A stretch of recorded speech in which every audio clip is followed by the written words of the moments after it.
Not much is known about Weber Hayes.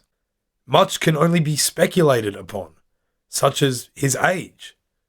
Probably somewhere around 20 to 25. But that is only a guess, and it's based on the fact that most soldiers were somewhere in this age range at this time. When he and his group had been dropped off on one of the twin set of islands that would come to be called the High Islands, it had been to die. But nobody told Weber Hayes this, and so he went about dutifully completing the mission which he thought he'd been assigned, finding water.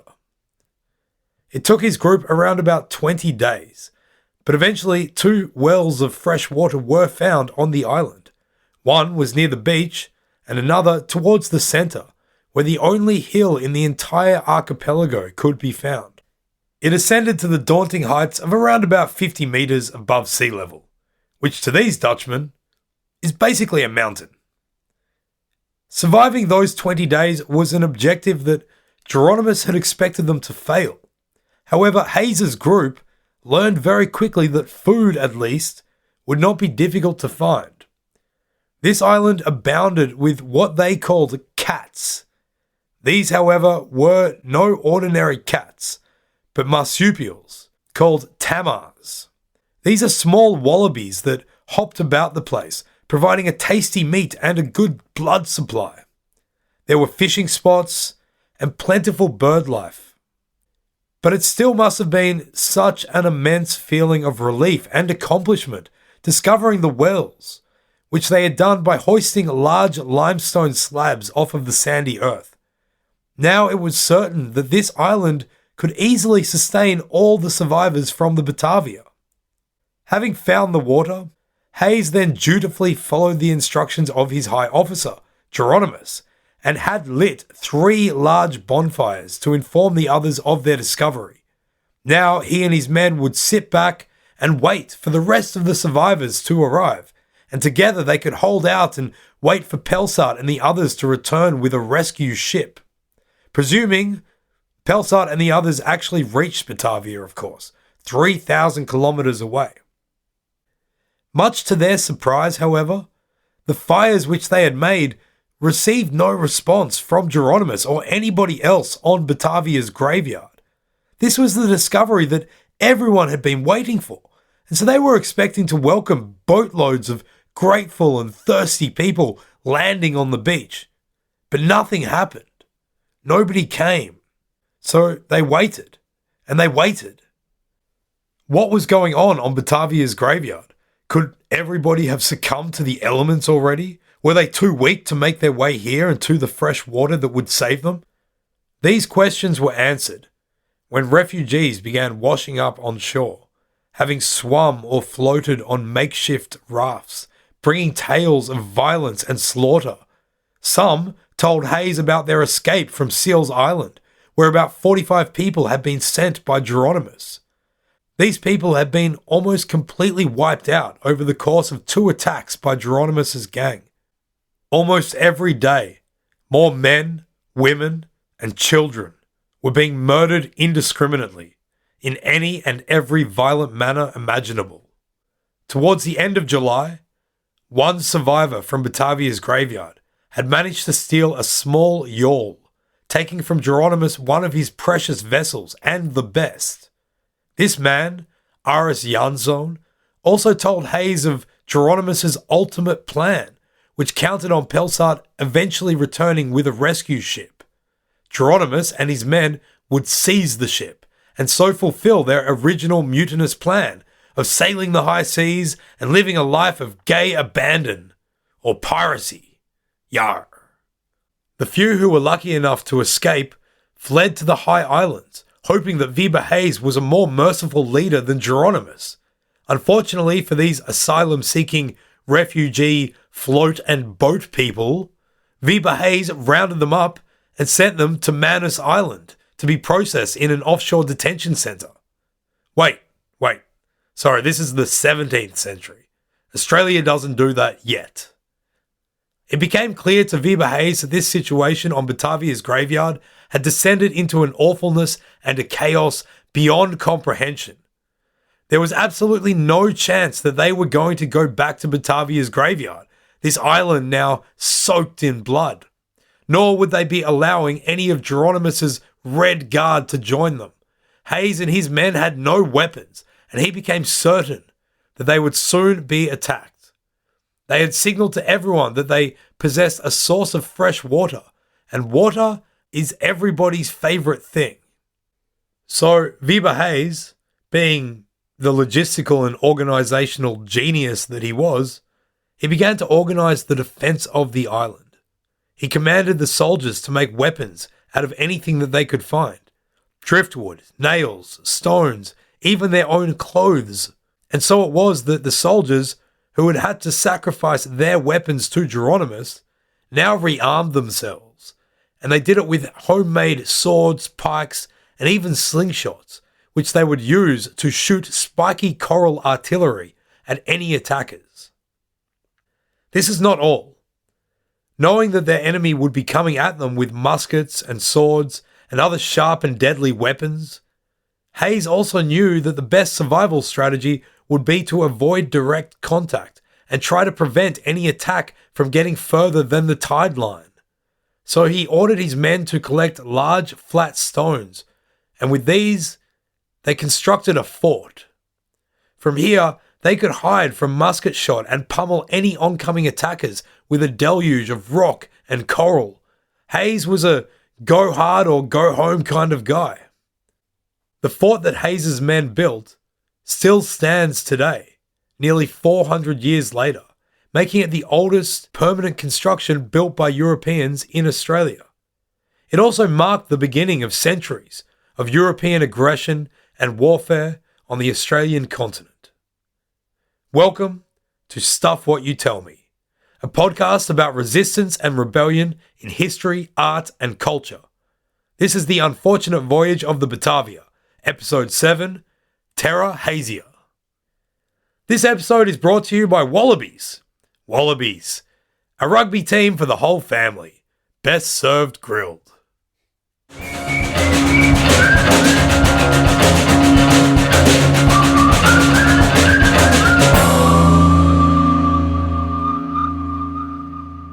Weber Hayes has commanded everybody on the High Island, our new home, to split into groups and collect as many small rocks as possible to be used to defend ourselves against an attack from Geronimus and his gang on Batavia's graveyard. Hayes is a natural person to be leading the group of what is about 45 people under his charge. He gives orders easily, but without arrogance or abuse. His authority stems from his intelligence, his pragmatism, and his proven capabilities. He has even arranged drills for us to do so that when an attack comes, we will be prepared and we will know how to proceed.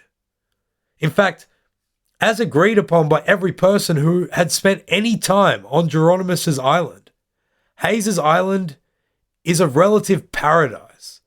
Of course, we are still stranded and exposed, but we have water, crucially, as well as plentiful food. These strange hopping cats that live here, they taste a lot better than the seagulls and the sea lions that we had gotten used to.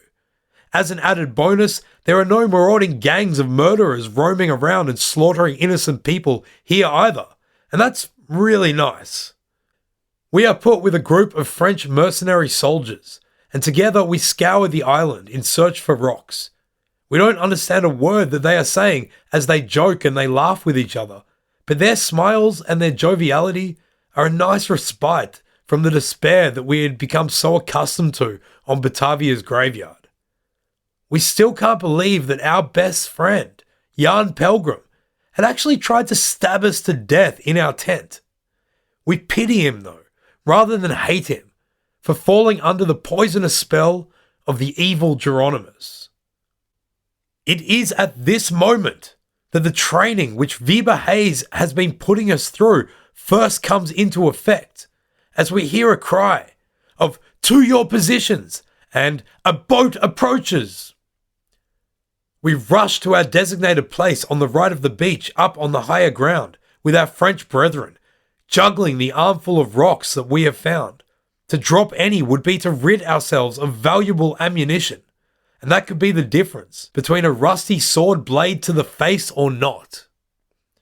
We've already narrowly escaped death once, and we don't plan on doing it again.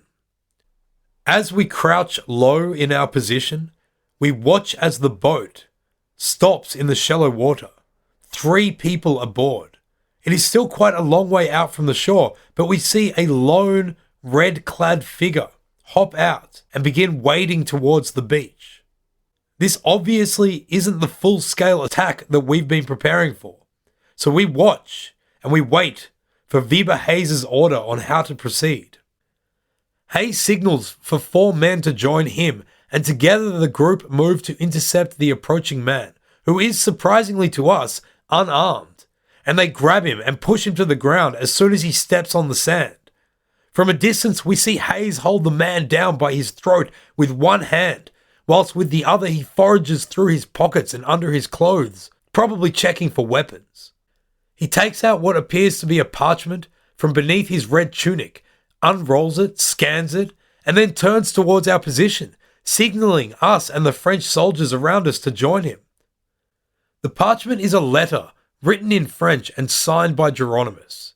The one French soldier who is actually literate reads it aloud to his companions, who exchange very serious looks with each other as he does so. Upon finishing, there is a moment of silence before the group burst into laughter, slap each other on the backs, and then turn and spit on the new captive. In a mangled Alsatian German, one of the Frenchmen explains that in the letter, Geronimus demands that they return to him the evildoers who had arrived in recent days, meaning the refugees, and more importantly, to give back their greatest help, by which he meant the yawl on which these said evildoers had arrived. The letter continues that Hayes and his compatriots were planning on abandoning the French soldiers on the high islands and were going to use the yawl and a secret compass to head to Hetzoudland. This is obviously ridiculous, considering everyone is quite comfortably surviving right here in a group that is high-spirited and united, and more importantly, not brutally killing each other. This is a state of existence that Geronimus could not even possibly conceive of. To emphasize what the French contingent think of Geronimus' words, the Alsatian man turns once more and kicks the emissary in the gut. To further emphasize it, the whole French group then turn a united front on this man, collectively pull their pants down and begin to piss on him. When they are done, Hayes orders the man be kept under strict guard as a violent prisoner and to be treated as such. The 2 other men in the boat, watching from the distance, they begin to row hastily back towards Batavia's graveyard. News of what has transpired will no doubt soon be reaching Geronimus, and a retaliation is bound to happen. Hayes commands us to redouble our efforts and be sure that we are all as prepared as possible for whatever may come. Whatever may come comes 3 days later. It is an attack of 20 of Geronimus' men, armed with muskets and blades and knives. We are vigilant though, and we are ready, and as they jump out of their boat and wade slowly and clumsily up through the thick, seaweed-laden and difficult shallows, we pelt them with everything we've got. We have soldiers amongst us, and our group has been trained. Our foe, on the other hand, are no warriors, but cowardly murderers who are more experienced at killing unarmed and defenseless people in the dark. They begin to panic and quickly turn tail, heading back to their boats and fleeing back to Batavia's graveyard. In their haste, though, a couple of them drop their muskets in the water, rendering them useless. Hayes stands up before everyone and commends us for our work. The war might have only just begun, he tells us, but we definitely won today's battle. Being the 1600s, this is not yet a movie cliche, and so he definitely said it. Another wave, more attackers this time, tries again 10 days later. Geronimus also joins them, but he watches safely from one of the boats as his men once more stumble through the tide, only to be repulsed by us all over again. They have not grown bigger balls in the previous 10 days, and the second offensive lasts no longer than the first. The defensive strategy devised by Weber Hayes has been proven to work twice now. For almost a month, we see neither hide nor hair of Geronimus or his men. Refugees, though, they continue to arrive, bit by bit, bearing with them even more gruesome tales of rape and murder. Anniken, the wife of Hans the German, has been killed, with Jan Pelgrim apparently assisting in her murder. We can barely believe it when we hear that our little mate, our Tic Tac buddy, has taken to walking around Batavia's graveyard, yelling things like, "Who wants to be stabbed? I can do that very beautifully." He even apparently cried with shame and disappointment when he wasn't allowed to behead somebody. What the fuck, Jan? Through the trickle of those who have fled, our force eventually reaches about 50 strong, and for the first time in a long time, we feel fairly safe and comfortable. Finally though, after a 3-week lull and lots of dead wallabies, 2 more boats, crammed with even more people than before, are spotted heading our way. As they get nearer, we can clearly make out the figure of Geronimus standing at the bow of one of them, like some demented conqueror. We are full of confidence in our abilities to throw them back into the sea one more time, but suddenly some of the men around us cry out in despair when they recognize that their wives are on the boats, surrounded by these cold-blooded killers. This is not going to be an ordinary attack. But once again, the boats keep their distance, and once again a lone figure comes wading through the water towards us. This person is not dressed in the usual red, however, but is entirely in black, and it takes ages for us to recognize him. It is the predicant, Gijsbrecht Bastianszoon, and he is a vastly changed man. He had always been dour and unsmiling, but the sallow cheeks, bony arms, and defeated demeanour that, sure, everybody carries, is given an even darker shade by the faraway look of sorrow in his eyes. Weber Hayes approaches the Calvinist minister alone and reaches out a friendly arm to steady him when they meet. He walks him back up towards us and sits him down, gesturing to us to fetch him some water and some fresh, delicious hoppy cat. With tears running down his cheeks, the predicant cannot even look Hayes in the eyes, as he says in a tired fashion, almost as if he's given up, "The Captain General has sent me here to parley with you and organise a trade between our 2 islands for our mutual benefit." Weber Hayes looks at him and replies, "Captain General? Pelsart? Is the commander back?" Bastianszoon tenses up and shakes his head, gesturing at the boats over his right shoulder. "Geronimus!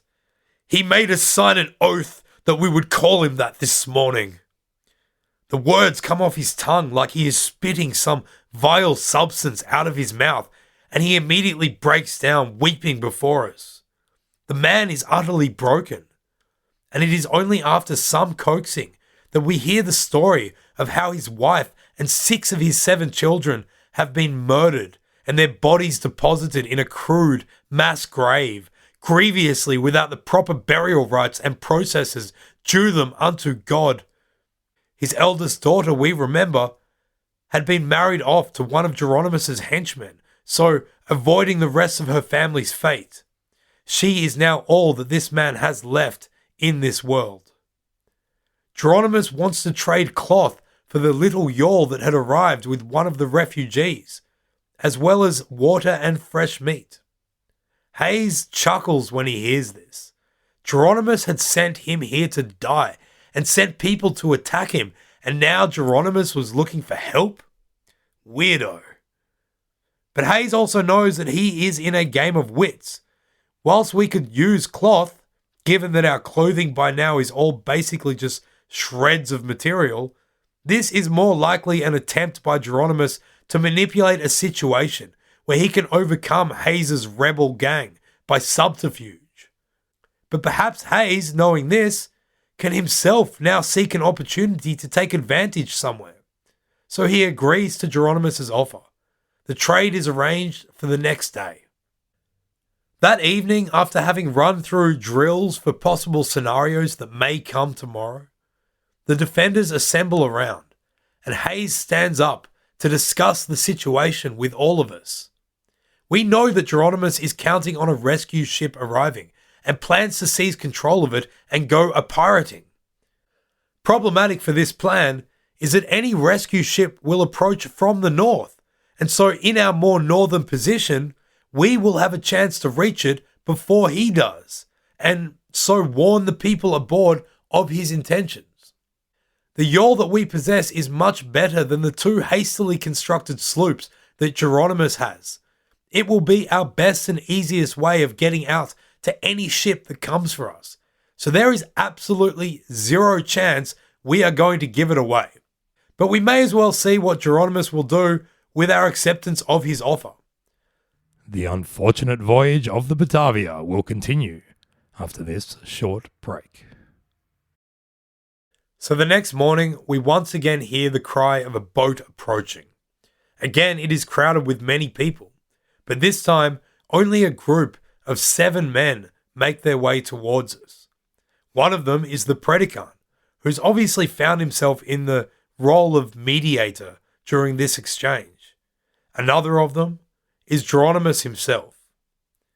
It is unbelievable, given the circumstances, given all the atrocities that we know Geronimus has committed, and that he has literally been sending men to kill us over the last 5 weeks, that he approaches us with such calm and forwardness.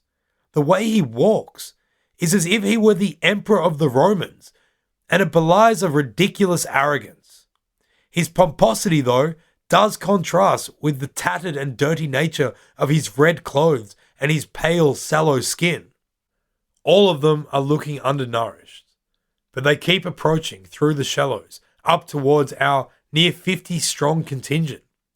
Geronimus must truly believe that we are going to conduct trade discussions, or have absolute faith in his ability to talk.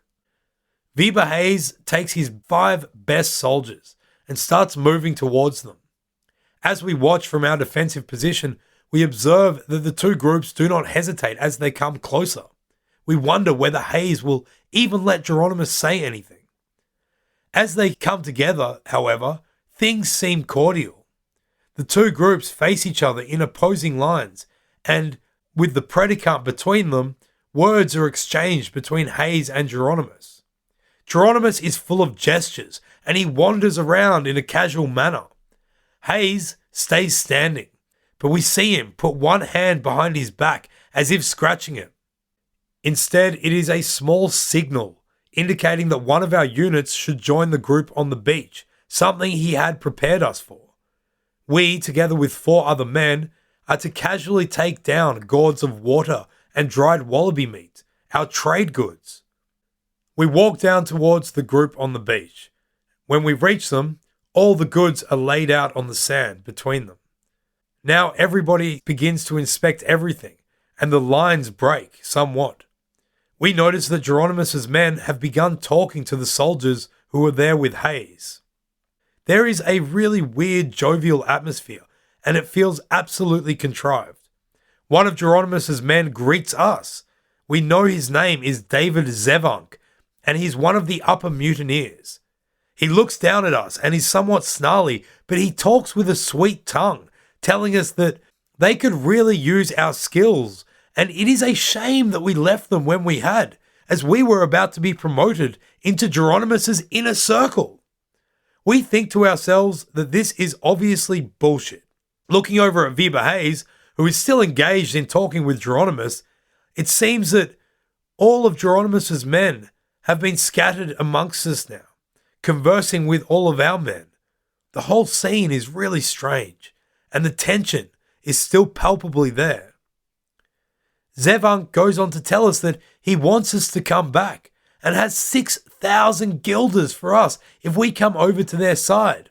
He suggests that all we must do is drive a knife into Weber Hayes or any of his men, and we would be rich. We think to ourselves that 6,000 guilders would be about the most useless gift one could imagine on this god-forsaken archipelago where we have been stuck for 3 months. Where has this guy been for these 3 months? So, this is obviously Geronimus's plan. His men have been ordered to try by treachery and bribery to get us to turn on Weber Hayes.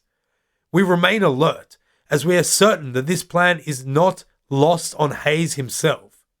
As we continue to listen to the entreaties to betrayal, Hayes shows his understanding and suddenly issues the order. Seize! Our group now outnumbers our enemy, and we have been trained for a situation like this. We form quickly into pairs, and it is impressive that not one of our men seems slowed down by the distraction of the mutineers' discussions. A tussle ensues, and one mutineer is cut down by a German soldier. Another, who we recognize as a man named Walter Loos, manages to throw the person who grabbed him to the ground and jabs the other in the throat before fleeing back to the boat. Pretty quickly though, the rest of them, including Geronimus himself, are detained on the ground, and homemade spears are held against their throats. We all have rope tied around our waists, and we use this to bind them up. It may seem over, but soon we realize that that is not the case. The 2 boats full of people, at least another 20 mutineers aboard amongst the hostages, have started unloading and making their way up towards the beach. We need to get back to our defensive positions, but we now have 4 prisoners who are going to slow us down and definitely try to make it as difficult for us as possible. Things seem to slow down though, as we and everybody on that beach begin to calculate who will reach what first. We all realize that we will not make it, not if we are carrying prisoners. Weber Hayes makes the same calculation as he steps forward towards the prisoners, bound on the ground, and shouts out to the oncoming mutineers, making sure he has their close attention. He then leans down and grabs one of our prisoners by his matted hair, pulling his face up towards the sky. In Hayes' hand is a knife that had belonged to one of our captives that Hayes had now picked up off the sand. The men running towards us slow down as they quickly realize what is about to happen. With one quick motion, Hayes slits the man's throat. He then does the same to the other 2 prisoners, leaving only Geronimus alive amongst them. Hayes has just made a tactical decision to the advantage of his fighting forces. The decision, however, involved killing another man. It seems that instead of ordering one of us to do it, Hayes completed the task himself. He now stands over the quivering, sandy, red mess that is Geronimus, curled up on the ground, begging for his life.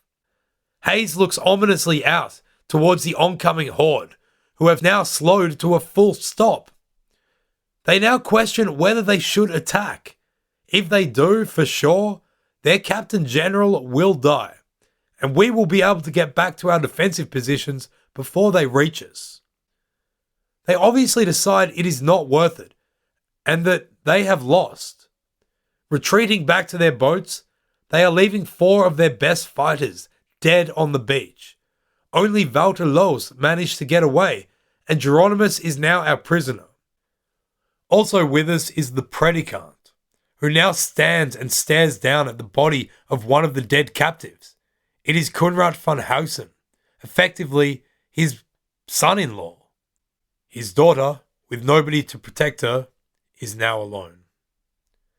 The boat full of people is very quickly rowed back to Batavia's graveyard. As we watch them disappear into the distance, we wonder what the fate of them all will be. The mutineers, with their red clothing and oaths of loyalty to their Captain General, will have to decide on leadership and what to do now. We just can't believe that this man, who has been so adept at manipulating countless other men into performing untold acts of violence and brutality, could be so completely stupid and inept in even comprehending basic military strategy. He actually just gave himself to us, having brought so few men ashore. He must have become so deluded by power that he had lost touch with all reality. But it's great. Great for us, and maybe, hopefully, great for the people whose lives had depended on this man's very callous whim. Hayes believes that they will attack again. He is also very aware that a rescue boat may be appearing at any moment, although there is truly no way to know. We now have lookouts positioned at all times on the north side of the island, eyes scanning the horizon for any sign of a ship. Geronimus is thrown into a deep pit and guard is kept over him permanently. We go back to doing our drills, catching wallabies and seabirds and drinking fresh water. We wait to see what will happen next. For 2 weeks, we wait. During these 2 weeks, the mutineers on Batavia's graveyard, they go through official transition of power processes. They elect a new leader, Walter Loos, the man who had escaped from our last encounter, and he decides on continuing the policy of aggression. Not before ensuring that oaths of loyalty are once more signed, however. All the mutineers know that too much has happened. They have committed too many crimes, and all have gone too far beyond the breach of normal civil behaviour to escape VOC justice should a rescue ship arrive. They will all hang, and so they must secure the yawl, and they must free Geronimus. Their advantage is that they have actual weapons, although we have now picked up some from our vanquished foe. Our advantage is our high ground, our training, our cohesiveness, our leadership, and the fact that we've taken the bastards 3 times already. They do come, and when they come, it is on the 17th of September. As always, we see them coming, but it is clear that this is the biggest force that they have thrown against us yet. Led by Walter Loos, they do not arrive at the same point, but in strategic positions to attempt to get at our flanks. Loos obviously has far more military nous than Geronimus does. They also do not all arrive at the same time, or just on boats. Some of the men float in on driftwood in a staggered fashion, and so they begin to wade in through the shallows. When they start to reach the sand, they all break into a run, at which point they start screaming and yelling obscenities. This is going to be our toughest challenge yet. You can tell by their screams getting louder as the men get closer that they are pumped. This is a life or death matter for us all. Weber screams at us to hold. Hold! This is nerve-wracking. Our heart is pumping, threatening to explode out of our chest with fear and excitement. We are certain that we can hear the same from every single man around us. A young boy charged with making sure that the slingers have ammunition. He is standing next to us, lost in a shaking moment of terror as he stares out at the oncoming forces. Hey, we say to him and slap him on the back of the head. We tell him to run and check out on the back left flank supplies as far from the nearest enemy as possible. He jumps to and follows our orders immediately, probably thrilled to have an excuse to run away that did not include simply because he was currently pissing his pants in fear. The invaders are within range suddenly, and Hayes' orders change and ring out across the beach. Fire! Skeet! The slingers jump to and start hurling their supply of coral nuggets into the faces of their targets. The intense training of the last few weeks really shines through as more than just a few of the artillery smash into the eyeballs and the noses and the knees and the crutches of the offenders, holding them up. They have learned also though, and many of them are carrying up shields that they jam into the sand to create barricades for themselves. They start to crouch down behind these and begin to hurl their own artillery at us. Rocks and wood embedded with nails come flying in at us, and we are extremely thankful for our higher position and that we can always retreat to our little fort if we need. We turn to grab some more coral, and as we do, we hear the zing of a musket ball fly directly over our head, followed by a cry as it strikes the French soldier behind us. Blood oozes out of his chest, and with his last energy, he thrusts a wooden stave into our hands. The battle goes on. An hour passes until all the coral and the rock supplies have run out. The attackers have been gradually pressing forward, and we will soon have to engage in hand-to-hand combat. Here, we have not yet been tested, but there are many experienced soldiers around us, men who have done battle on fields all across Germany and France, and there is always Weber Hayes there, leading us forward. We prepare ourselves by nervously gripping our carved wooden stave ever tighter. We look down at it. There are 3 nails sticking out of one end, nails that the French soldier had knocked into it, turning it into a deadly weapon. But we wonder if it's going to be deadly in our hands. Will we have to drive it into a man's skull? We've never killed anyone before. More importantly, we offer a silent prayer and ask the question that if we must do this, will we be quick enough to do it before being struck or hit in the head ourselves? There is some one-on-one combat now. We can see it on both of our flanks. Now we see one of the mutineers pick up his handmade shield, effectively just 2 planks of wood nailed together, and he begins to run at us from about 30 feet away. We look frantically around us, but there is nothing. No more rocks, no more chunks of wood, and we have nothing to heave at him. We are sweating, and our heart continues to beat ferociously. He is holding a rusty axe over his head and screaming as he bears down on us. This is it. No time to think now as we wildly swing our wooden stave up and drive one of the rusty nails through the bottom of the man's jaw and straight into his head. His body instantly goes limp and he collapses on top of us. His weight knocks the wind out of our lungs and we can feel his muscles convulsing as he begins to go through his death throes.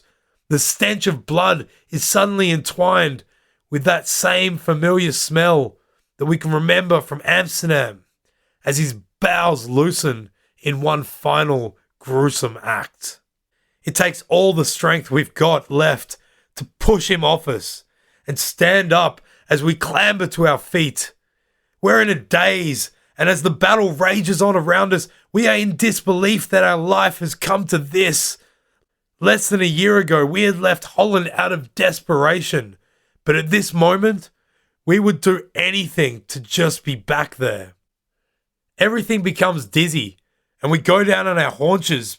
The body before us, the man we've killed, the red-soaked sand all around us, this raging battle, and of course the eternal view of the horizon. This same goddamn view that we've been staring at for 3.5 months, it all blends into one blur that makes us feel ill, and so we vomit. But then, as we stare out, the blur begins to clear up. The horizon has changed suddenly, almost imperceptibly. There is something to the north that should not be there, or that has never been there, in all the time we've spent absorbing this view into our existence. It is a sail, and above it, flying proudly in the wind, is an orange, white, and blue flag. Thanks for listening to Stuff What You Tell Me. In next week's episode, authority has shifted, and a new dog has arrived to the fight. We'll discover how it's all going to play out following the absurd course of events that have brought us to this point. Make sure you join us then. Our podcast is available on iTunes, Stitcher, Castcrunch, and all the other podcast hosts. You know what to do. If you do not know what to do, then you can ask someone.